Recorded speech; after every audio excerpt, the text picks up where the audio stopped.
윤석열 전 대통령의 체포방해 혐의 선고가 내일 열립니다. 이 법원이 중개 신청을 허가하면서 내일 윤 전 대통령의 선고는 실시간 중계될 예정인데요. 취재기자 연결해 보겠습니다. 안동준 기자. 네, 서울중앙지방법원입니다. 내일 선고는 몇 시부터 진행됩니까? 네, 법원은 내일 오후 2시부터 윤석열 전 대통령의 체포방해 혐의 재판 선고기일을 진행합니다. 12.3 비상계엄 이후 기소된 윤 전 대통령 사건 가운데 법원의 첫 판단이 나오게 되는데요.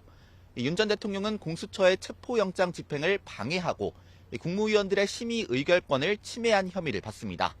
또 계엄 선포문을 사후 작성하고 파기한 혐의도 이번 재판에서 판단을 받게 됩니다.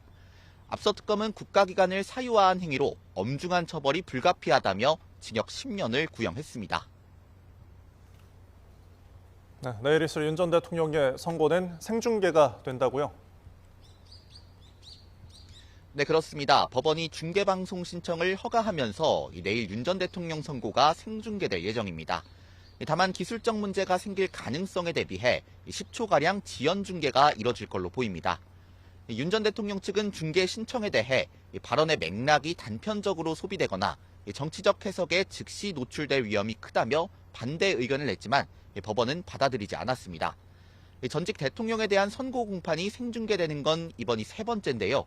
지난 2018년에는 국정농단 사건으로 재판에 넘겨진 박근혜 전 대통령의 선고에 이어 같은 해 이명박 전 대통령의 횡령, 뇌물 사건 선고도 생중계됐습니다.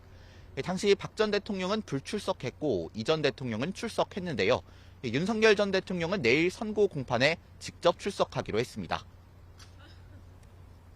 네, 이번 재판에는 어떤 쟁점이 있는지도 전해주시죠. 네, 이번 재판은 윤석열 전 대통령의 비상계엄 선포에 대한 위헌 위법성을 직접 판단하지는 않습니다. 다만 일부 쟁점은 윤 전 대통령의 내란 혐의 재판과도 관련이 있는데요. 대표적인 게 공수처의 수사권입니다. 윤 전 대통령 측은 공수처가 내란죄에 대한 수사권이 없다며 공소 기각을 주장하고 있습니다. 윤 전 대통령은 지난 결심 공판에서 공수처가 직권남용을 조사하다가 내란을 인지했다고 하는 건 코미디 같은 일이라고 주장하기도 했습니다. 체포 방해 혐의 재판부의 이번 결정은 다음 달로 예정된 윤 전 대통령의 내란 혐의 선고에도 영향을 미칠 전망입니다. 네, 이런 가운데 오늘은 내란 전담 재판부 설치와 관련해서 고등법원 전체 판사회의가 열렸죠? 네, 그렇습니다. 서울 고등법원은 오늘 오후 2시부터 내란 전담 재판부 설치를 논의할 전체 판사회의를 진행하고 있습니다. 회의에서는 특례법 시행에 따라 전담 재판부 수와 판사의 요건 등 필요한 사항을 논의할 예정입니다. 앞서 중앙지법도 지난 12일 전체 판사회의를 통해 영장 전담 법관과 전담 재판부 구성에 대한 기준 등을 논의했습니다.